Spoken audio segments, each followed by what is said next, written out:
Magandang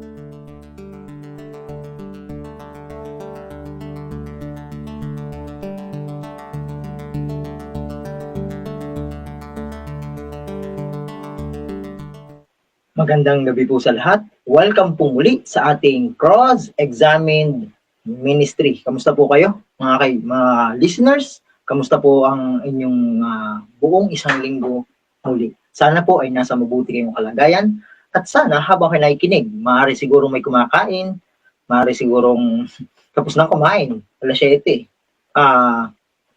Sana po ay nasa mabuti kayong kalagayan at ang biyaya ng Panginoon ay sumatin. Kasi natatanggap natin araw-araw.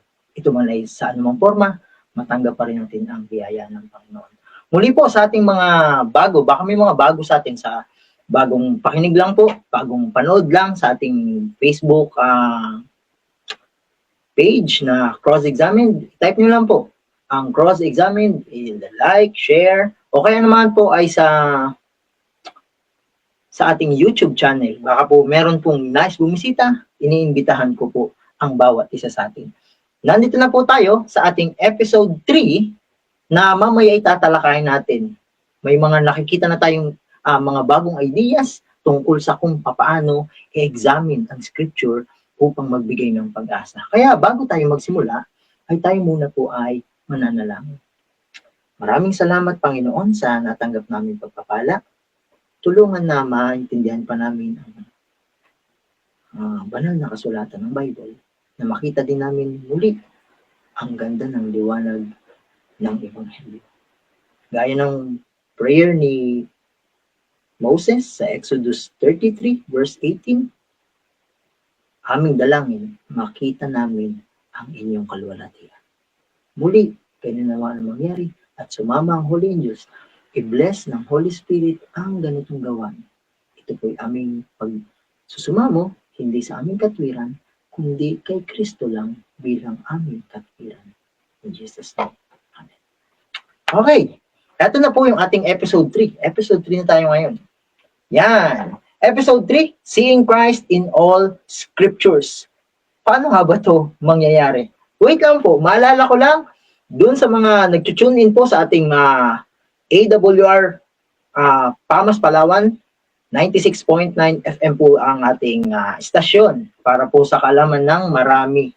Ngayon, babalikan po natin itong ating topic today. Episode 3 natin ay Seeing Christ.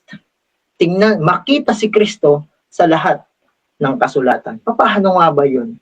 Paano natin ngayon titignan? Nakita na natin sa episode 1 natin na importante talagang suriin ng lahat ng bagay. Tapos nakita natin sa liwanag pala yun ng Ebanghelyo ng cross mismo o yung kay Kristo mismong buhay. Then, nakita din natin na kapag susuriin pala natin sa episode 2, nakita din natin na yun pala ay dapat ginagamitan ng prinsipyo ni Jesus. Ano yun? How do you read? Paano binabasa? Anong liwanag o lens ang ginagamit mo pa nagbabasa ng Bible? Lens mo ba? Which is bulag at malabo? O lens ni Kristo? Which is pagkakilala lalo kay Kristo para ipakilala ang Ama sa langit. Yan yung ating mga nakita. Ngayon, paano kung gamitin natin yun? Paano kung magagamit? Maaari sigurong may mga nakikinig na magtatanong na, paano ko na yung gagamitin? Paano ko gagamitin sa aktual na pag-aaral ko ng Biblia, yung how do you read at pag-examine ng lahat ng teaching ng Bible sa liwanag ng Ebanghelyo? Paano? Kaya po ito episode 3 ay parang ganun. Parang kung walang lalabas ay nung una nagkaroon tayo ng lecture tungkol doon, parang ito ay actual na pag-aaral. Bagamat actual din naman yun doon, pero gagamitin ng actual yung prinsipyo ng how do you read at examining all teachings at saka karanasan sa liwanag ng cross. So, balikan natin si Jesus. Nagamit natin itong sinabi ni Jesus na ito sa nakaraang ating episode, pero balikan lang muli natin. Sabi ni Jesus sa John 5 verse 39, ang gagamitin ko uling salin ay Tagalog Contemporary Bible. Yan, maganda ang Tagalog Contemporary Bible, pero maganda din yung ibang mga salin. Pero para sa karamihan na gusto maunawaan at hindi mahirapan sa pag-aaral ng Bible, re-recommend ko ito. Pero syempre, babalik din tayo sa mga original words. At ang sabi, sinasaliksik nyo ang kasulatan sa pag-aakala na sa pamamagitan nito ay magkakaroon kayo ng buhay na walang hanggan, which is yun ang wrong motivation ng pag-aaral ng mga Hudyo that time. Ang kasulatan mismo ang nagpapatotoo tungkol sa akin. Yun ang hindi lang nila alam. Na hindi pala ang buhay na walang hanggan ay makukuha apart from Christ o hiwalay kay Kristo. Hindi mo makukuha ang buhay na walang hanggan. Kaya, kung ang title natin ay Seeing Christ in All Scriptures, si Jesus mismo may sabi na yung buong kasulatan ay tinutukoy siya. Pero, ano nga ba ibig sabihin ni Jesus na ang lahat ng kasulatan o yung kasulatan mismo ang nagpapatotoo tungkol sa kanya? Ano ibig sabihin? At saka, eto, lahat ba talaga? Yan, maganda din yung tanong eh. Lahat ba talaga dapat si Jesus lang makita? Paano kung babasahin ko na yung story ni Noah? Paano kung babasahin na ang story ni Abraham? Dapat ba si Jesus pa rin na makita dyan? Eh, malinaw ang sinasabi ng talata o ng verse na ating tinitingnan. Ang kasulatan mismo ang nagpapatotoo tungkol sa akin. Ngayon, kung tatanungin natin kung lahat ng nandito sa Bible ang tinutukoy, wait lang, ano epekto nito sa akin? Kung makita ko si Jesus dito, yun ang mga titingnan natin. Una, titingnan natin, dapat ba lahat ng kasulatan, si Jesus lang? At kung makita ko nga na si Jesus lang, ano may epekto? Ano epekto? Kadalasan kasi, ang iniisip natin, pagka aaral tayo, lalo ng gusto kong makilala pa si Kristo. May mga ganun tao. At walang masama doon. Pero, kadalasan, pagka pinag-aaralan natin yung buhay ni Kristo, kadalasan, nauuwi tayo sa ganito. Pupuntahan ko na lang yung pupuntahan ko na lang yung 4 na gospel books, which is yung Matthew, Mark, Marcos, Luke, Lucas, at Juan. Siyempre nga naman, kitang-kita nga naman doon yung buhay ni Kristo. Na yung 4 na yun na book ay special na mga aklat na dedicated mismo sa buhay ni Kristo nung naging tao siya, nung nandito siya sa lupa. Tama naman yun. At titingnan natin na doon mo mas malinaw na makikita yung buhay niya para si Kristo ay makita mo sa lahat ng kasulatan. Pero, kung titignan natin, kung ang kikilalanin talaga natin si Kristo sa liwanag ng kasulatan, ano bang tinutukoy dito ni Jesus sa John 5:39? Tingnan nyo. Anong kasulatan ang tinutukoy niya dito? Sa panahon niya. Kasi kadalasan sasabihin natin, buong Bible yan. Pero paano kung may makikita pa tayong ibang larawan? Kasi pag tatanungin natin, sa time ba ni Jesus, may New Testament na ba? Siyempre, wala pa. Alam niyo, ang ginagamit pa ng mga apostol, lalo si Pablo, sa Roma 1, ang talatay 1 at 2, mga sulat ng propeta. Hindi pa nga siguro nabubuo o kumpleto ang bagong tipan o New Testament. So, pag titingnan natin itong sinasabi ni Jesus na ang kasulatan na nagpapatotoo sa kanya, ang tinutukoy niyang kasulatan ay old. Kasi sa time na to, wala pa naman si Pablo. Sa time na to, hindi pa nasusulat ang Revelation. At sa time na to, maaaring hindi pa buo ang Juan na aklat. Or baka hindi pa talaga. Kasi si Juan, naisulat pa niya ang Juan. Wala na dito si Jesus. Yung book mismo na ito, na John. So, pag titingnan natin pala, ang tinutukoy dito ni Jesus ay Old Testament. So, pagka binanggit ko ulit, ganito mangyayari. Sinasaliksik niyo ang lumang tipan, kung halimbawa lang, sa ating panahon na ngayon. Kasi yun ang kanilang sinasaliksik. Sa pag-aakala na sa pamamagitan nito ay magkakaroon kayo ng buhay na walang hanggan. Ang kasulatan, o palitan natin, ang lumang tipan mismo ang nagpapatotoo tungkol sa akin. Kaya kung titignan natin, kahit pala Old Testament, kaya mong makita si Jesus. Bagaman kung sa ating panahon to, buong kasulatan na syempre. Pero, espesyal nating titignan ngayon, at doon medyo marami ang nahihirapan. Alam niyo kung bakit? Mas madaling makita si Jesus sa New Testament. Si Jesus ay itong pinapakita ko gali. Pero sa Old Testament, minsan, iniisip pa nga ng iba, wala ng Old Testament. Nasa New Testament na lang tayo. Pero syempre, hindi pwede. Sabi ni Pablo sa ikalawang Timoteo 3:16, ang lahat ng kasulatan. Yan, tinutukoy din niya doon, Old Testament. Hindi naman yun lang. Bagamat hindi pa kasi buo ng time na yun. Pero makikita natin, hindi talaga pwedeng alisin ng Old Testament. So, ang challenge ng Panginoon ngayon ay ang Old Testament mismo ang totoo o nagte-testify tungkol sa Kanya. Kaya pwede nating makita, may assurance tayo sa verse na to, na pwede makita si Jesus sa lahat ng Scripture, especially sa Old Testament. I-check nga natin. Linawin natin mismo. Si Jesus mismo ang tingnan natin. Ano ba ang tinutukoy ni Jesus na kasulatan? Sabi natin kanina, o nakita natin na Old Testament. Pero siya nga mismo ang pasalitain natin. Ito yung karanasan niya, yung action niya rin. Lucas 24 verse 27. At ipinaliwanag sa kanila ni Jesus ang lahat ng nakasulat sa kasulatan tungkol sa kanya. Binanggit na naman yung kasulatan. Ano kaya yung kasulatan na yun? Mula sa mga isinulat ni Moises hanggang sa mga isinulat ng mga propeta. Yung ilan ba ang aklat ni Moses? Sabi na iba 5, pero totoo 6. Una, Genesis. Sunod ay Job, Exodus, Leviticus, Numbers, Deuteronomy. Kasi sinulat din niyang Job. Siningit ko lang siya sa in between Exodus at saka Genesis kasi hindi naman natin alam. Kasi hindi naman natin pwedeng sabihin na during that time na isinulat niya Exodus. Possible na isinulat niya ang Job during the time na nandoon siya sa Midian, yung siya shepherd pa. At alam natin na ang Genesis ay doon din niya sinulat. Kasi yung Exodus ay kasaysayan na niya, ninanarrate niya. Kaya probably o possible na yun ay nasulat sa time na sinulat din niya ang Job, ang Genesis. So, pag titingnan natin, sa anin na writings ni Moses, pwede palang makita doon ang liwanag ng Ebanghelyo. At si Jesus may sabi na yung mga kasulatan tungkol sa kanya ay kahit yung sulat ni Moses at mga sulat ng propeta. Pwede ding makita. So, pwede ding makita siya sa Nahum, pwede siya makita sa Obadiah, pwede siya makita sa Amos. And, i-check mo ito, meron pa siya. Itong context nito ay yung time na si Jesus ay muling nabuhay. At ang kausap niya dito ay si Cleophas nung papunta sila sa daan patungong Emmaus. Meron pa isa. Sa verse 44, eto pa. Sinabi niya sa kanila ito.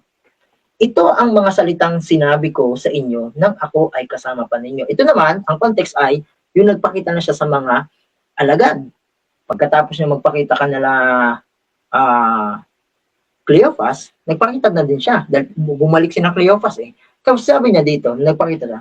Sinabi niya sa kanila, ito ang salitang sinasabi ko sa inyo nang ako'y kasama pa ninyo. Sinasabi ko sa inyo na dapat maganap ang lahat ng mga bagay patungkol sa akin. Kanina, pansin niyo, mga kasulatan tungkol sa kanya. Pero binanggit na lang dito ay mga bagay na patungkol sa akin. Ito na ang source niya, ito ay ang mga isinulat sa mga aklat ng kautusan ni Moises, which is ang Torah, at yun nga yung 5 books. Diyan pa lang magiging 5 books ni Moses. Kanina, yung mga sulat lang. Nakasama ang Job. Ibig sabihin, pwede mo makita si Jesus o yung kanyang liwanag na ebanghelyo niya even sa Book of Job. Pero dito, sa Torah. Ulitin natin, ito ay ang mga isinulat sa mga aklat ng kautusan ni Moises at aklat ng mga propeta, pero may din sinama siya. At ng mga awit, special yung mga awit. Ibig sabihin, even sa Book of Psalms, yung sulat ni David, pwede mo rin makita ang liwanag ng buhay ni Kristo. Kaya nga, possible na lahat ng writings ng Scripture, especially ng Old Testament, si Kristo pa rin ang makikita natin. Bagaman, nandun ang kwento ni Noah, ni Abraham, ni Enoch, pero kauuwian pa rin nun ay si Kristo at si Kristo lang. Ngayon, ano natin muna? Ano bang resulta nito sa mga alagad that time? Nung kanyang ipinapaunawa na sa lahat ng Old Testament books, nandoon, makikita ang liwanag ng Ebanghelyo. Tingnan niyo ito. Kahapon, nung last part na tayo ay nag-aral ng episode 2, nakita natin ang problema ng church o ng mga tao sa huling araw ay pagiging spiritual na bulag. Pero tingnan nyo ito. Verse 45, nung sinabi niya ito, pagkatapos ng sinabi na lahat ng mga bagay na sinulat ng kautusan ni Moses, mga propeta at mga awit ay tungkol sa kanya. Verse 45, at binuksan ni Jesus ang isip nila upang maunawaan nila ang kasulatan. Yung salitang isip ng Tagalog Contemporary Bible sa King James Version ay binuksan ng Diyos ang kanilang mga mata. Spiritual eyesight, which is isipan. So, anong lesson? Ang gamot sa spiritual na pagkabulag ay makita si Kristo sa lahat ng kasulatan. Napansin niyo ba? At binuksan ni Jesus ang isipan nila upang maunawaan nila ang kasulatan. Kapag pala spiritual na bulag, mahihirapan siyang unawain ang Biblia. Kahit na wala naman talagang harang sa pagbabasa nito. Makikita mo pa rin naman. Pero ang paraan ni Jesus ay ang pamahid sa mata, which is ang Holy Spirit, ang gawain niya ay ibalik ang tao sa tamang unawa ng Biblia sa liwanag ng Ebanghelyo para maunawaan nila yung kasulatan. So, makikita natin na itong mga bagay na ito ang nagpapakita na pwede mong makita si Jesus sa Genesis, sa Exodus. Especially, maganda rin sa Exodus. Minsan isip natin lang kautusan yan, kautusan. Paano kung ang pinapakita niyan ay liwanag ni Kristo? Ngayon, eto, kung makikita natin pala si Jesus sa lahat ng kasulatan na magbubukas ng ating isipan, ng ating mga spiritual na mata, maliban doon, ano pa ang dahilan bakit kailangan kay Kristo lang ako nakatuon dito? Meron na tayong nakita sa episode 1, sa ating pilot episode. Pero, at yun ay nakita natin ang dahilan para mas marami pang maakit pabalik kay Kristo, pabalik sa Ama. Pero itong papag-aralan natin, tingnan natin ano pang pwede. Tingnan nyo ito. Sa Hebreo, chapter 12, verse 2. Ang sabi, ituon natin ang ating paningin kay Jesus, na siyang sandigan ng pananampalataya natin mula sa simula hanggang sa kautusan, sa katapusan, which is siya ang pinaka-alpha and omega ng faith. Pero sabi ganyan, ito. As in, focusan mo si Jesus. Pero anong dahilan? Kung gagamitin natin to sa prinsipyo ng pag-aaral ng Biblia, kung gagamitin ko ito ngayon, mamaya, titingnan natin, ano ang epekto nito sa akin? Nakita natin, mamumulat ang aking mata. Yung spiritual kong pagkabulag ay gagamutin ni Jesus. Pero meron pa isa. Tingnan to. Verse 3. Isipin nyo ang mga tiniis ni Jesus na paghihirap sa kamay ng mga makasalanang tao. Bakit? Para hindi kayo panghinaan ng loob. Napansin nyo ba? Ito natin kay Jesus na siyang sandigan ng ating pananampalataya. Pero pag inisip-isip natin siya, sa salin na ito, ay sa King James Version, ay consider Him. Kung i-consider natin siya, ano ang resulta nito sa atin? Yung kanyang mga paghihirap ay na-consider natin para hindi kayo panghinaan ng loob. Kung dumadating sa atin ang panghihina ng loob, kagaya ni Pedro na muntikan ng malunod, focus on Jesus. Huwag kang titingin sa alon ng problema.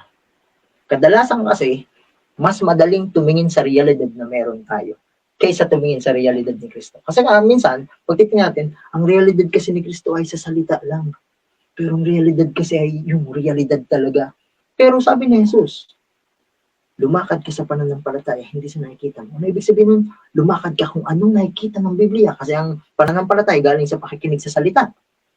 Roma 10:17. At hindi sa nakikita mong realidad.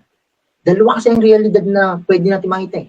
Yung realidad na pinapakita ng scripture at ang realidad na pinapakita ng sanlibutan. Maalin doon sa dalawang gusto mong tingnan. Pero sabi dito, kung iisipin natin yung realidad ni Kristo, hindi ka panghihinaan ng loob. Kaya nga, kung iisipin natin, di ba, hindi ko alam kung nabasa nyo na ito. Pero mababasa natin sa Galatia, 6 verse 9, ang sabi doon ay, huwag tayong magsawa sa paggawa ng mabuti.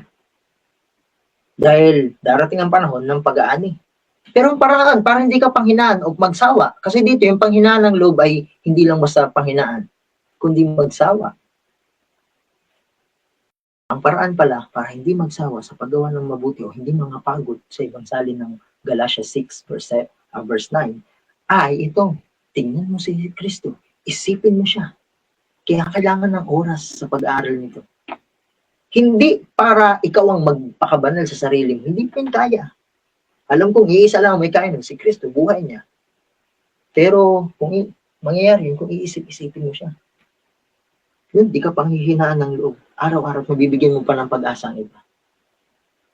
Kaya makikita natin, mula kay Kristo, papunta sa akin, na kung anong tinanggap ko kay Kristo, ililipat kasi natin yun sa iba.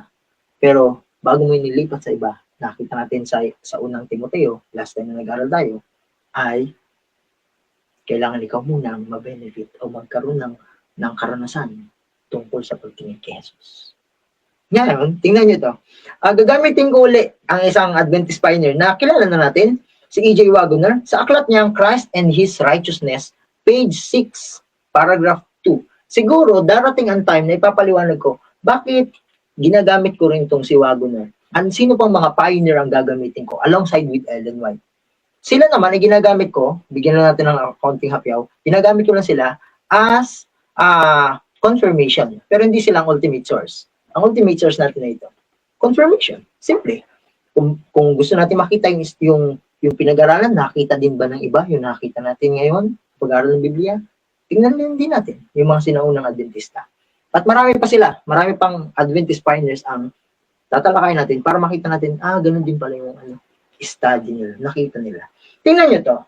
Comment niya sa Hebrews chapter 12 verse 2 at saka 3. It is only, ito lang, by constantly, tuloy-tuloy, and prayerfully, may panalangin,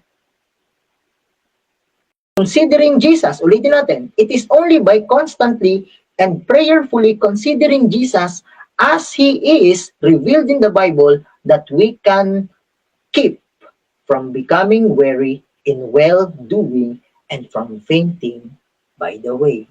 Ano ibig sabihin nun? Ang tuloy-tuloy na pag-consider o tuloy-tuloy na isipin si Kristo kung anong pinapakita ng Biblia sa Kanya. Ang paraan lang para tayo hindi panghinaan ng loob at hindi mawalan ng lakas o pag-asa. Yun lang. Naalala ko tuloy, yung umaakyat kasi kami sa Marma. Ang Marma ay kabundukan siya dito sa Palawan na napakataas. Nandun kasi yung mission school. Ang lagi kong iniisip ay, noong una, ang lagi kong iniisip yung hirap ng daan. Yung hirap ng taas dito. Pero, kapag ang tinitingnan mo yung goal, which is yung makarating na doon sa nalilimutan mo yung pagod. Kasi hindi na yun ang focus mo.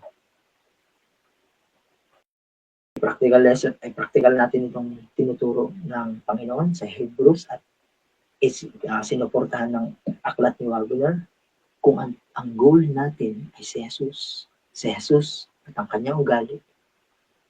Yung mga nagpapahirap sa ating problema ay posibleng hindi natin mapansin.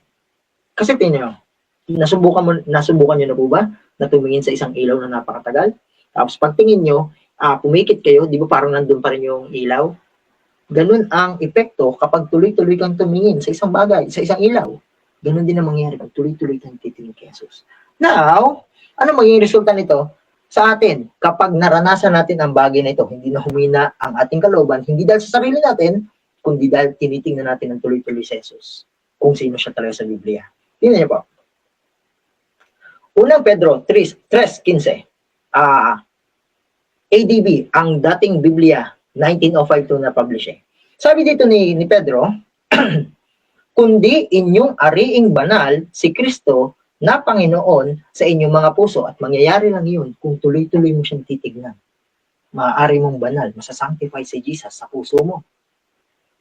Na lagi kayong handa ng pagsagot. Yung word na pagsagot dyan ay pagpapaliwanag. Hindi yung pagsagot na parang sa debate lang. galit pa. Hindi ho yun. Na lagi kayong handa ng pagsagot sa bawat tao na humihingi sa inyo ng katwiran tungkol sa pag-asang nasa inyo. Ano ba yung katwiran tungkol sa pag-asang nasa inyo? Hanapin natin yung salitang pag-asa. Colossus 1:27. Si Kristo na nasa inyo na siyang pag-asa sa kaluwalhatian. Yun ang pag-asa mo. Marami kasing tao, nakita natin nung last time na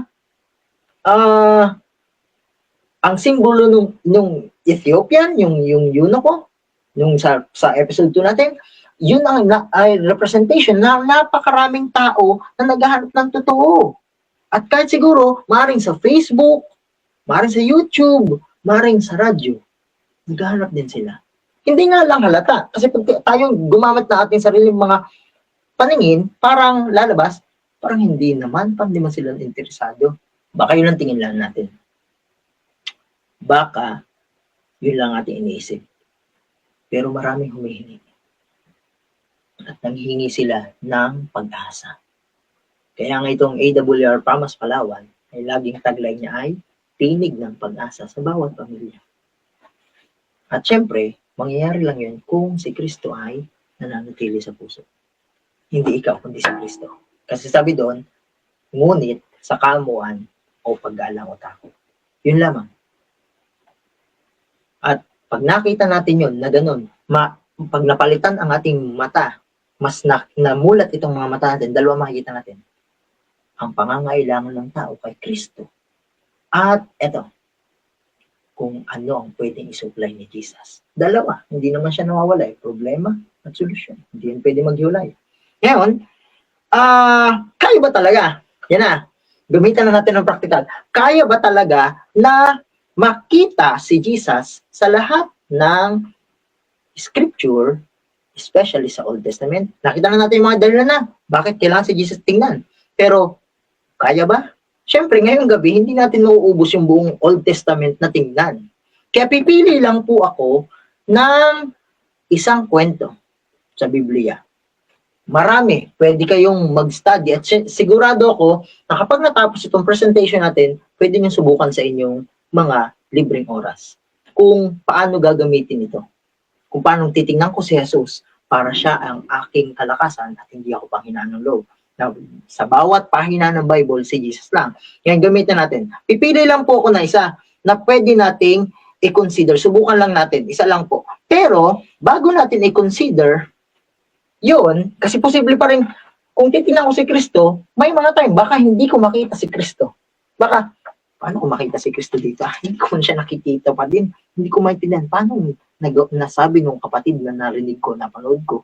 Wala naman dito. Hindi ko makita talaga. Take note po ha, hindi natin hahanapin yung salitang Jesus sa Old Testament, walang ganun. Ang kanyang equivalent ay Joshua. Pero hindi yun ang aking habol na makita dun na ganun si Kristo. Ay, yun, may Jesus na, hindi ho. Ang aking habol ay makita ang Biblia sa liwanag na si Kristo at ang buhay niya, ang katwiran niya, ang kanyang ebanghelyo ang nakita ko sa aking binasa. Yun po. Kaya, ang gagawin natin ay pili lang tayo ng isa. Pero bago yun, bago natin piliin, meron muna tayong mga prinsipyo yung dapat gamitin bilang lens.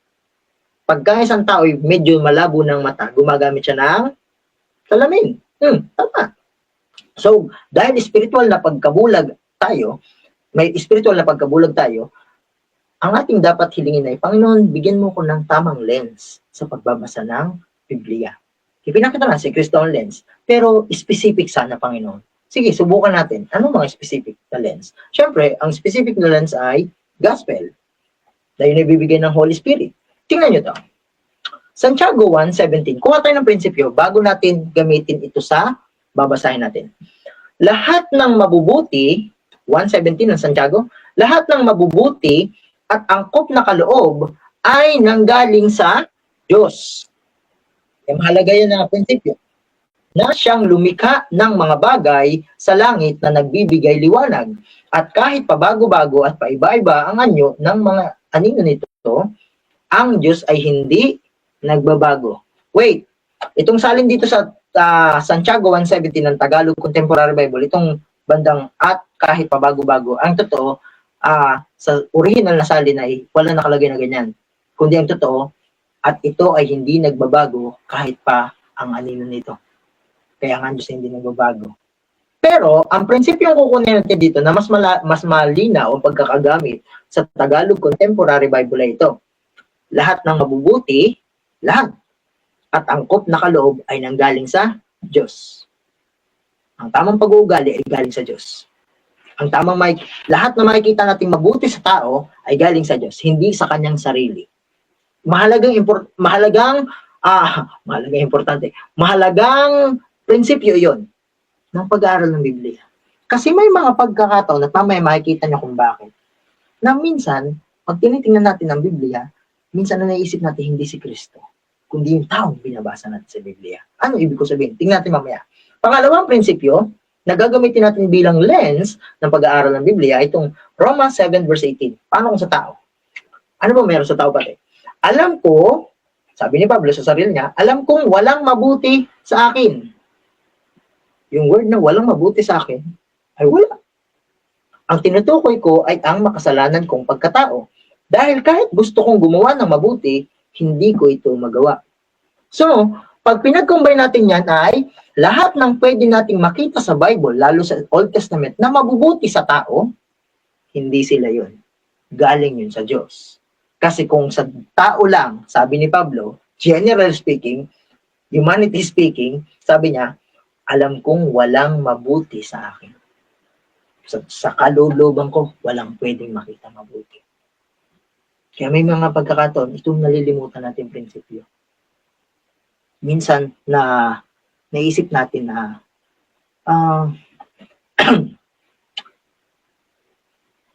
buti pa kasi yung mga nasa Old Testament. Yan ang mga ganyan lagi natin magpasabi. Pero pag tinignan natin, kahit sila, wala namang mabuti sa kanila. Kasi minsan naisip natin pag nagbabasa ng Bible, sana yung sa Old Testament kasi wala pa mga cellphone, yung mga ganyan, kaya hindi pa sila masyadong natutok sa makamundong bagay. Paano kung parehas lang tayo? Wala kasi ng cellphone, pero may iba namang tentasyon sa kanila. O yung sarili, hindi din naman lang matalo kung sila lang. Paano kung ganun? Tingnan natin.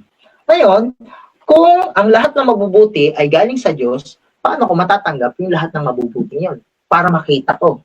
Tingnan niyo ito. Nakita natin, sa Diyos lang lahat ng mabubuti.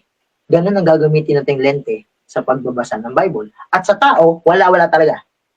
May clue na tayo, kahit si Abraham, Noah, o kahit ano bang story sa Bible. Ngayon, saan natin makukuha yung mabubuti na galing sa Diyos? 1:3 verse 35. Ang gamit ko ngayon salin ay Filipino Standard Version. Iniibig ng Ama ang anak at ibinigay ang lahat ng bagay sa kanyang kamay. So, ang lahat ng mabubuting bagay na meron sa Ama, sa Diyos, Ama, ay makikita mo lahat kay Jesus. May clue na. Lahat ng mabubuting yun, nakikita ko kay Jesus dahil ako ay wala. So, meron na tayong unang clue. Pag titingnan natin itong specific na story na ito, sana itong tatlo na talata ang gamitin nating lens. Subukan natin siguro. Siguro pag gano'n natin, magugulat kayo dito sa ating tatalakayan. Ang tatalakayan natin ay buhay ni Joseph. Wow, ang ganda ng buhay ni Joseph, tama? Bagamat, para siyang drama kasi. Kaya siyang pinili ko ngayong gabi na pag-aralan natin. Kasi, ito yung para sa akin, nung una ko siya nabasa, touching, nakaka-touch ng puso, ng emotion, kung sa iba na emotional. Na pag binasa mo, wow, ang bait pa rin ni Joseph.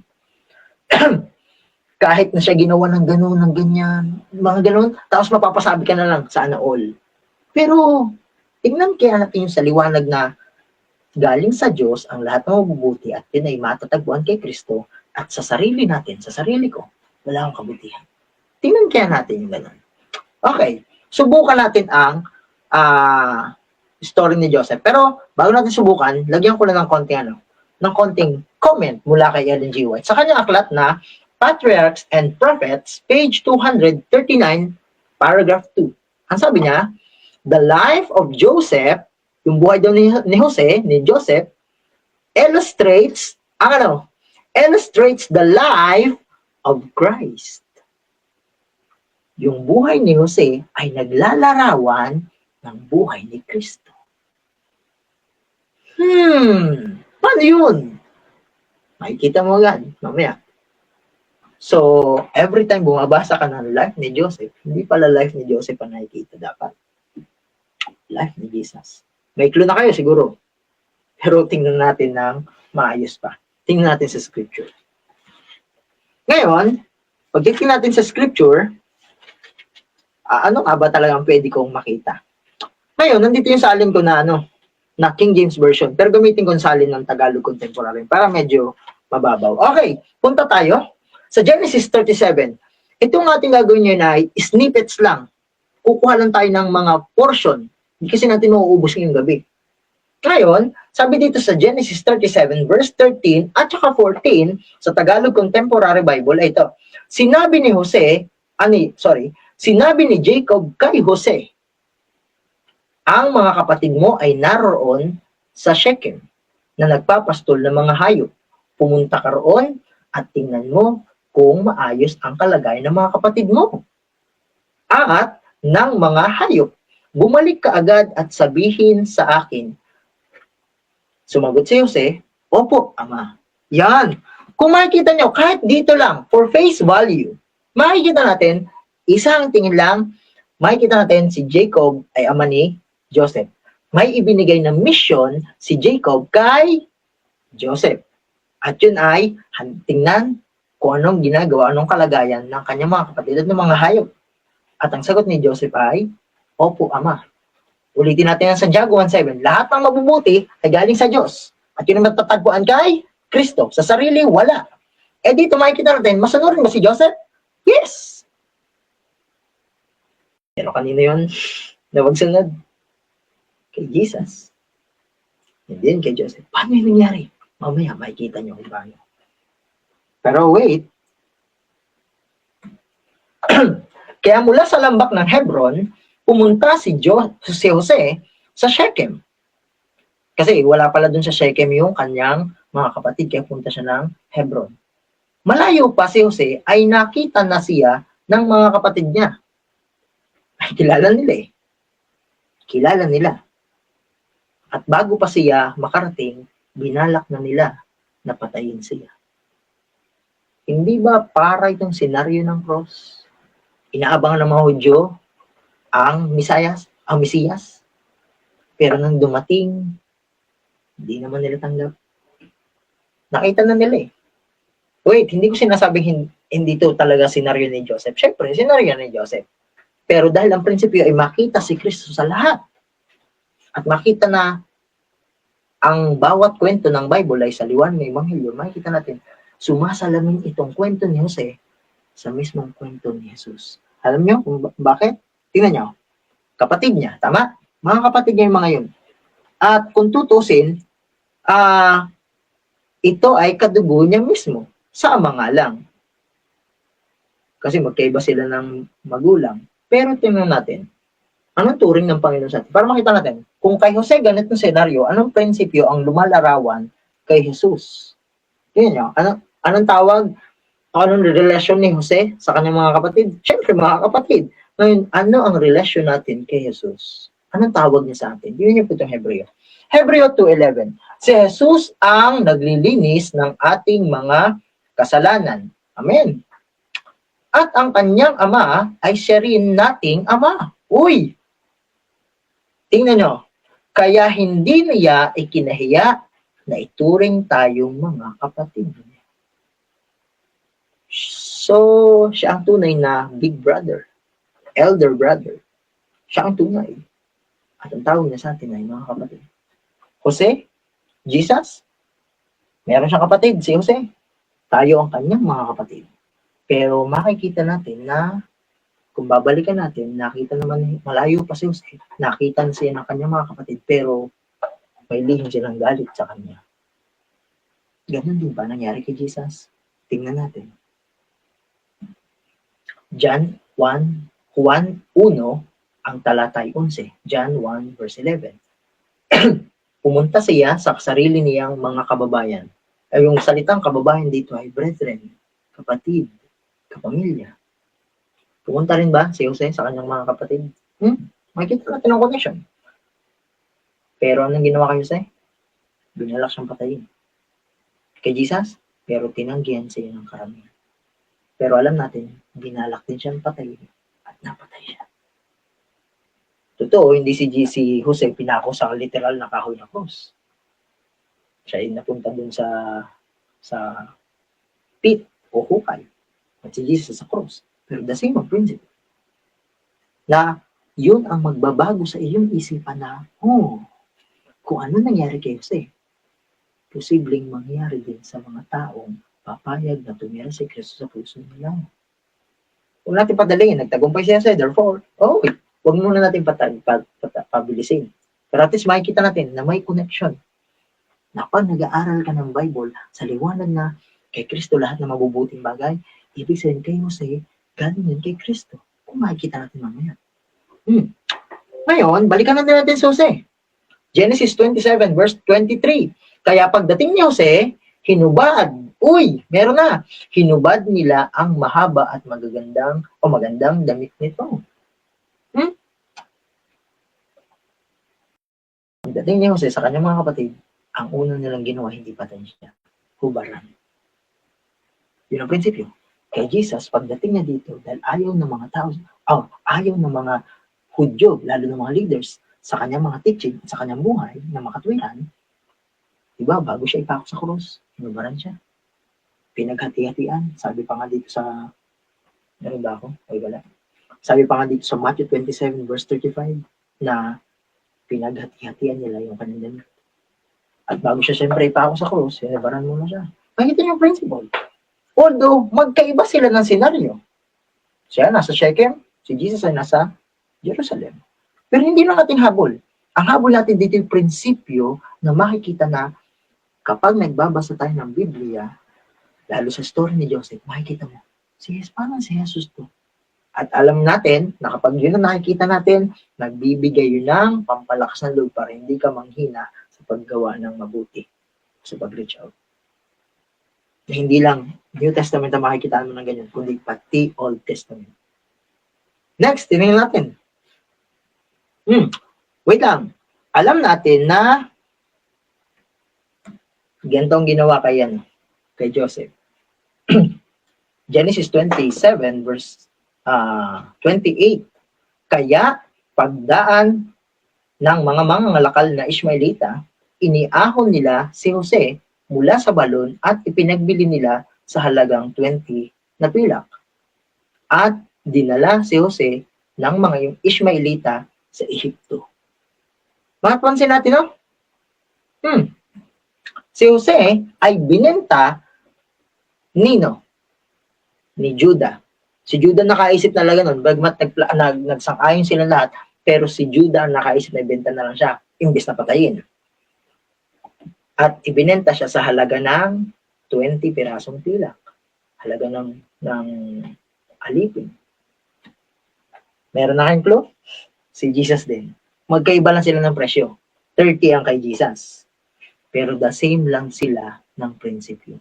Kita natin, pinadala ni Jacob si Jose para tingnan ang kanyang mga kapatid. Si Jesus, pinadala ng Ama para tayo ay iligtas, tayo mga kapatid niya.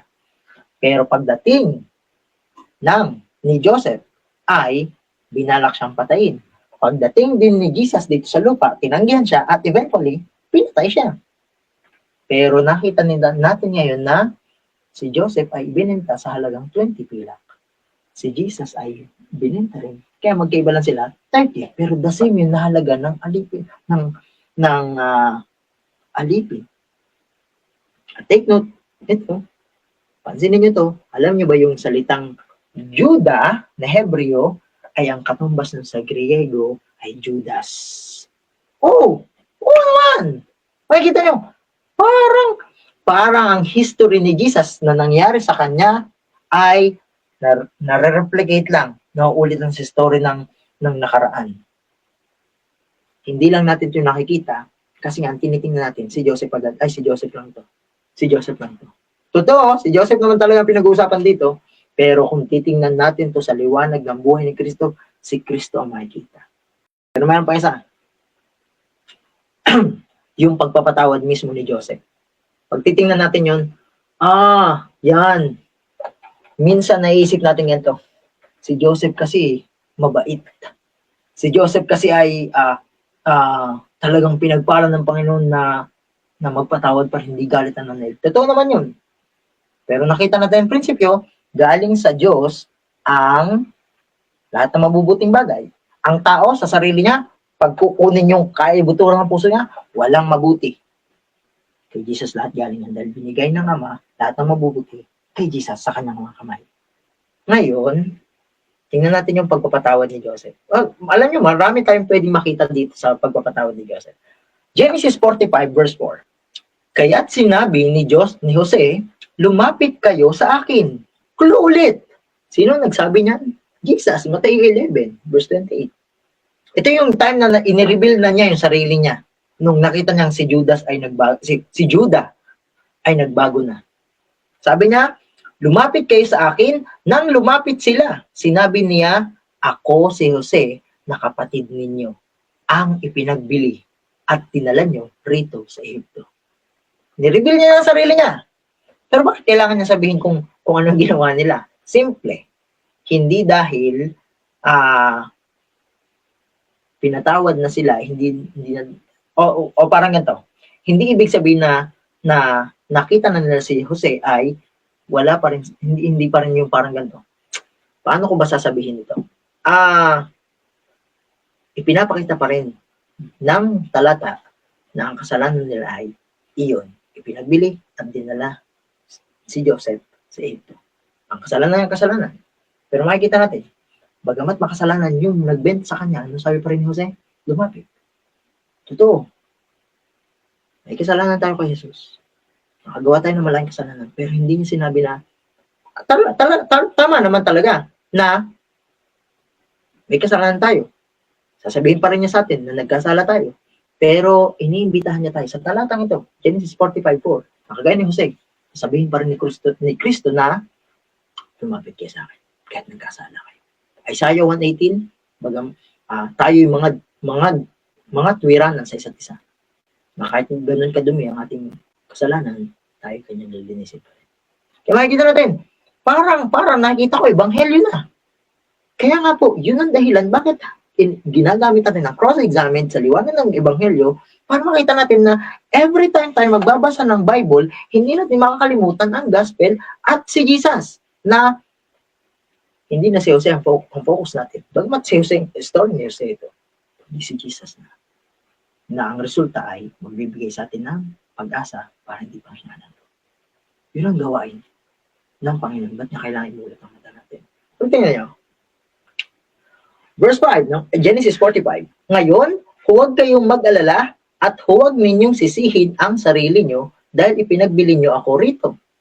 Dahil ang Diyos ang siyang nagsugo sa akin dito para iligtas ang buhay niyo. Pero pansin natin sa talatang ito. Number 1, sinabi niya ang kasalanan nila. Si Jesus, hindi rin naman yan, hindi niya kukonsinti ng kasalanan natin. Pero pansin niyo, dito sa verse na to parang isinantabi niya muna para ipakita na bagamat ginawa niya yun sa akin, in-overrule o ginawa pa rin ng Panginoon na yung ginawa nila ay transform niya into blessing pa din. Bagamat hindi naman gusto ng Panginoon na gawin nila talaga yun into blessing. Alam niyo ba pag nagpatawad ng Panginoon, di ba mababasa natin sa Lucas 23 verse 34 na, Ama, patawarin mo sila kasi hindi nila alam ang kanilang ginagawa. Pansinin niyo dito, huwag kayong mag-alala at huwag ninyong sisihin ang sarili niyo. Bagamat pwede silang sisihin. Alam nila, binenta nila. Pero sa pag-iisip ni Joseph, may mas malaki pang purpose. Si Jesus, pinatay nila. Talagang pagpatay yun, murder yun. Pero yung ganung bagay, bagamat pinayagan ng Diyos, mamatay si Kristo para sa kanila, ay may greater purpose lang. Bagaman, eto ha, hindi naman inedukan ng Panginoon na gawin ng mga Hudyo yun kay Jesus. Hindi niya inudyukan. Si Satan ang gumawa nun. Dito din sa story, hindi din naman talaga inudyukan ng Panginoon na ibenta nila si Jose. Kasi nalalabas no, yung doble kara ang Panginoon. Hindi niya ginawa yun. Pero in-overrule niya. O parang itinaob niya yung plano ng kaaway para ang kanyang plano ay manaig pa rin. Same. Joseph at saka Jesus. Same. Magkapareho. Magkapares lang. Pero napapansin natin dito, bakit niya ginawa ng Panginoon? Dahil ang Diyos ang siyang nagsugo sa akin. Dito, para iligtas ang buhay niyo. Sa verse na to, para lumalabas, tagapagligtas tuloy si Joseph. Sa konteksto na ililigtas sila sa gutom. Ibig sabihin, pag titignan natin, ang liwanag na ito magpapakita na yung kamatayan ni Kristo sa krus, ang dahilan pa nga kaya siya naging tagapagligtas. Mas larger ang konteksto lang. Mas malaki lang ang konteksto nung kay Kristo kasi pang buong mundo. Ito ay para lang iligtas sila yung kamatayan lang nila ng pagkagutom. Kaya makikita nyo, parehas lang ang senaryo. Magkaiba siguro sila, nasa Egypt, pero same o parehas lang ang prinsipyo. Ano mapapansin mo sa talatang ito?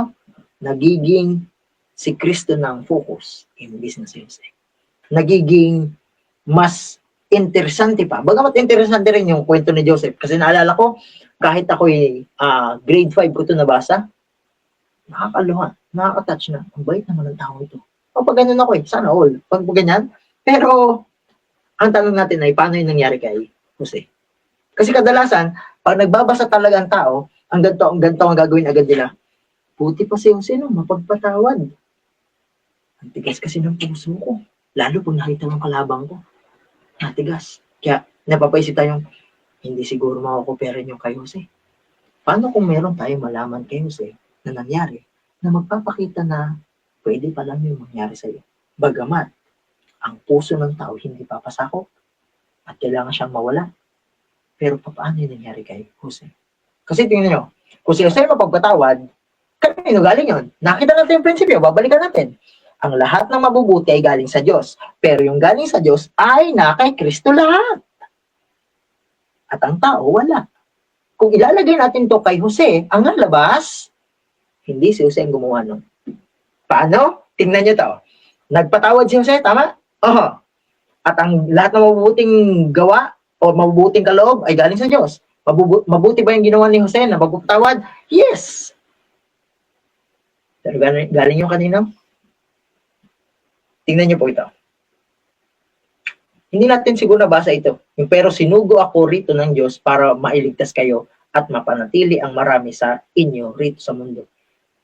Nalimutan natin basahin ito. Pero bago natin mag-jump tayo dun sa conclusion na sino gumawa nun kay Jose? Mamaya, makikita natin din dito sa Genesis 45 verse 7 na ang dahilan ba't sa sinugo ng Panginoon para mapunta ng Egypto ay para mailigtas kayo at mapanatili ang marami sa inyo rito sa mundo. Ay isa ding message, prophetic, na gagawin din ng tagapagligtas, yung totoong tagapagligtas, si Jesus, para mapanatili ang marami sa mundong ito at hindi mapahamak. Makikita nyo, ang gaganda ng mga insight pag ito'y nandun na sa liwanag ng Ebanghelyo. Pero minsan, nababypass natin ang bawat talata kasi hindi natin nakikita si Kristo ata to. Si Kristo ata to. Kaya nga, makikita nyo, kahit pa sa kwento ni Jose, makikita natin si Jesus pa rin. At ito, lumalabas pa rin ay, ang plano ng Diyos ay iligtas sila para mapanatili o hindi sila mapuksa. Ganun ang pagmamahal ng Diyos. Pinuntahan ka niya hindi para puksain. Pinuntahan ka niya, dinayo ka niya dito sa planetang ito, sa planet Earth na to, para ikaw ay manatiling buhay. Para hindi ka mapahamak. Ngayon, balikan natin yung kanina para hindi natin malimutan. Ngayon, sinong gumawa nito kay Jose? Paano siya nagpatawad? Tingnan natin ito. Filipos 2:13. Kasi kung si Jose lang yon, alam na natin. Roma 7 verse 13. Verse 18. Walang mabuti sa loob ng isang tao. Therefore, kahit ibig sabihin, kahit kay Jose, wala ding mabuti. Hindi si Jose ang dapat tingnan lagi. Bagamat si Jose nagpatawad, pero ito ang dahilan. Filipos 2:13, ang Biblia Tagalog, sapagkat Diyos ang gumagawa sa inyo. Ulitin natin, sapagkat Diyos ang gumagawa sa inyo maging sa pagnanais at sa paggawa para sa kanyang mabuting kalooban. Pag gagamitin natin ang prinsipyong ito, makikita natin na nais ba ni Jose na patawarin sila? Oo, walang halong pagpapanggap. Nais niyang patawarin. Eh yung ginawa na niyang patawarin, oo, wala ring halong pagpapanggap. Pero kung itong gagamitin natin, ang totoo, Diyos ang gumawa kay Jose. Hindi siya. Kasi Roma 7 verse 18, mabalikan lang. Gusto nga gawin ng sarili, nang maging matuwid, hindi nga niya magawa dahil wala naman siya kabutihan. Kaya nga kailangan niya ang Diyos para siyang gumawa sa kanya. Ganun din kay Jose. Hindi si Jose talaga ang gumawa noon. Sana ito yung nagiging madiin na kapag pinag-aralan natin ang kwento ni Jose o anumang kwento sa Biblia na may pinakitang mabuting gawa, Enoch man yan, Isaiah man yan, makita natin Diyos ang gumawa noon. Hindi talaga sila. Hindi talaga sila. Pero kung tatanungin, paano gumawa ang Diyos sa kanila? Eh, di ba syempre, kitang-kita natin, si Jose naman yung gumagawa. Tingnan niyo ito. Galatia 2:20. Namatay akong kasama ni Kristo sa cross. Sino nagsasalita dito? Di ba si Pablo? Pero bakit di niya ginamit ang pangalan niya? Namatay ako, palitan natin. Namatay si Pablo kasama ni Kristo sa cross. Ba't di niya ginawa yun? Bakit pinalitan niya ng akong? Alam niyo kung bakit? Para kapag nagbabasa ka ng Biblia, ang gagamitan doon ay ikaw, hindi lang si Pablo. Sa lahat ng tatanggap kay Kristo, mamamatay muna o maisusuko ang sarili. Ibig sabihin, kaya gumawa ang Diyos kay Jose, bagamat sa loob ni Jose, sabi ng Roma ulit, hindi natin tatanggalin yung prinsipyo, ay walang mabuti, ang Diyos na ang gumawa sa kanyang kalooban, maging sa pagnanais dahil namatay na yung dating Jose. Posible kasi na yung dating Jose ay nagkaroon ng ganito, nagkaroon ng sama ng loob. Posible na kaya ka nahihirapan na patawarin ng ibang tao na lumoko sa iyo ay dahil ikaw ay buhay o hindi pa naisuko. Hindi nga magpapatawad. Kung pwede mo, kung magpapatawad man yan, pagpapanggap lang. Pero kung namatay ikaw o naisuko ang sarili mo, kasama doon sa kamatayan ni Kristo Cross, tinanggap mo ang katotohanan yun, ang lalabas ay ito na, hindi na ako ang nabubuhay sa aking sarili, kundi si Kristo na. Kung gagamitin natin to kay Jose, pwede ba yung i-apply? Oo, kasi universal ang talatang ito. Paano masasabi universal o pangkalahatan? Yung word na ako. Kahit sino yan. Hindi naman niya sinabi si Pablo lang. Kaya kung titignan natin, hindi na si Jose ang nabubuhay, kung i-apply natin kay Jose, kay Joseph, hindi na si Jose ang nabubuhay sa kanyang sarili, kundi si Kristo na. Ibig sabihin, bagamat ang nakikita natin sa talata ng Genesis, sa story ng Genesis 45, ay si Jose, pero sa prinsipyo, ang totoo, ang Diyos ang gumawa sa kanya kasi matagal nang patay ang lumang Jose. Ang nakikita na ng mga kapatid niya ay ang bagong Jose na si Kristo na ang gumagawa. Ngayon, bakit tanong nyo? Pero wala ka tayong mababasa nagkaganon. Wala ka tayong mababasa. Pero gamitan natin ang liwanag ng Ebanghelyo. At ang mananaig dapat ay Ebanghelyo. Bagamat wala tayong nabasang ganon. Pero kung sa lahat ng tao walang mabuting lalabas, sabi nga ng Job 14:4 ay sa sarili ba may makukuha ka? Wala. Ganun din kay Jose. Pwede siyang i-apply kay Jose. Minsan kasi ayaw natin i-apply sa ibang magbubuting tao ng Biblia, lalo ng Old Testament. Kasi nisasabi natin, uy, baka mabuti din sila. Hindi. Roma 3, wala namang mabuti, kahit isa. So, kaya nagpatawad si Joseph, dahil hindi na siya. Kundi si Kristo, na nasa kanya, ang gumagawa noon. Kahit sa, balikan natin ng Philippians 2:13, pagnanais at sa paggawa, even yung desire ni Joseph, hindi yung kanya. Minsan, naisip natin, pag nakaisip tayo na mabuti, atin yun, hindi yun. Kailangan ibaba natin yung ating pag-iisip na tayong gumagawa.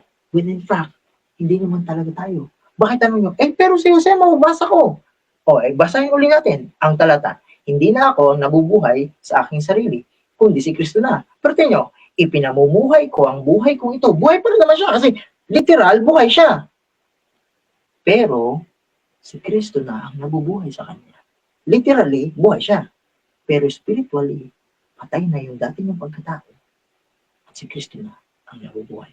Ipinamumuhay ko ang buhay kong ito sa pamamagitan ng pananampalataya sa anak ng Diyos na nagmahal sa akin at nag-alay ng buhay niya para sa akin. Yung salitang pananampalataya sa anak ng Diyos ay dapat isalin sa tamang lingwahe na pananampalataya ng anak ng Diyos, hindi sa anak ng Diyos. Ibig sabihin, kahit si Jose, at bagamat makikita natin, ang Genesis, ang story ni Jose sa Genesis 45 ay inilista ni Pablo sa Hebrews 11 bilang mga saksi ng pananampalataya. Ibig sabihin, nung merong pananampalataya si Jose, makikita natin na kaya siya may pananampalataya dahil hindi na siya yun, kundi ang pananampalataya ni Jesus, ng anak ng Diyos, ang gumagawa sa puso niya. Kung titingnan na natin ang Pilipos 2:13, Galatia 2:20, makikita natin hindi talaga si Jose yun. Bagamat literally, physical, si Jose nakikita nila. Pero gaya ng sinabi nga dito ni Ellen White, kung babalikan natin itong kabila, hintayin lang natin. Mababasa natin dito, the life of Joseph illustrates the life of Christ. Kaya hindi na siya. Si Jose ay hindi. Kung masasabi natin, hindi si Jose ang totoong nagpatawad sa kanila. Sino? Si Kristo na kay Jose nung pumayag siyang maisuko ang sarili. Kung titignan natin ito sa ganitong liwanag, siguro ang iba sa atin magugulat na, pwede ba? Yung parang hirap naman tanggapin. Si Jose ang nakikita natin. Pero kung bubulahin natin ang Ebanghelyo, dahil kung walang mabuti sa atin, paano nakagawa ng mabuti ang mga tao sa lumang tipan? Simple, itong gamitin natin. Galatia 2:20, Philippians 2:13, makikita natin lahat. Na kung pumayag ang sarili, na maisuko na, mamatay, si Kristo lang gumagawa sa kanila. Anong gawain ni Kristo? Mabubuting gawa. Kaya kung titignan natin, paano nakagawa ng mabuti yung mga panahon ni na Joseph at mismo si Joseph, simple. Kung ano nangyari sa kanila, ganun din ang mangyayari sa atin. Ito'y pampalakas loob, mga kapatid. Hindi na natin sasabihin ngayon na sana all mabait si Joseph yung kasi hindi. Parehas lang tayo kay Jose. At kung kailangan ni Jose si Kristo, mas kailangan din natin si Jesus. At kung nagawa yun ni Jesus kay Joseph, nung siya'y pumayag na makasamang mamatay ni Kristo sa cross, ganun din ang mangyayari sa iyo. Ano ibig sabihin ng mamatay kasama sa cross? Simple. Ang kamatayan kasi sa cross ay pagsuko ng sarili, ayon sa Mateo 16:24-25. Ibig sabihin, ang pagsuko ni Jose, ng galit niya sa kanyang mga kapatid, ang paraan para ang totoong kapatawaran ay maranasan ng mga kapatid niya. Ganun din ang mangyayari sa atin. Kung papayag ka lang, huwag mo labanan ang pagpasok ni Jesus sa puso mo. Kung papayag ka lang, kung ano nangyari kay Jose, ganun din ang mangyayari sa iyo. Dahil si Kristo ang gagawa, hindi ikaw. Papayag ka lang. Kaya nga, dito makikita natin, ang Ebanghelyo talaga ay pwedeng makita sa lahat ng kasulatan, especially sa Old Testament. Muli, sana po mga kapatid, mga kaibigan, listeners, viewers, mas maintindihan natin ito habang tayo nagpapatuloy pa sa pag-cross-examine. Muli, ito po si Brother Roy Fidaca na nagsasabi, i-cross-examine na yan. Tayo po mananalangin. Maraming salamat, Panginoon, sa natanggap namin blessing. Kung tutusin lang, ang gantong prinsipyo ng pagtingin kay Kristo sa lahat ng kasulatan, sa lahat ng scriptures, ay isang motivation para pukawin ang interes na kilalanin pa kayo at magbigay pa ng bagong sigla kung paano ito basahin, kung paano basahin ang Biblia sa liwanag ng Ebanghelyo. Muli, huwag na yung makalimutan ito. Every time tinitingnan namin story ni Enoch, every time yung kay Abraham, kay Moses mismo, kay Joshua, ang makikita namin ay si Kristo na ang gumagawa sa kanila at hindi ang sarili. Muli, pagpalain po ang bawat isa sa amin sa mga nakikinig, nahihirapang magpatawad. Si Kristo ay handang magligtas para ang sarili ay maibaon na, maisuko na, at siyang gumawa upang pagpapatawad sa iba o sa mga kagalit man ay maging natural na lang dahil ang Diyos ang gumagawa sa amin. Maraming salamat po. In Jesus' name, Amen. God bless po mga kapatid at magandang gabi.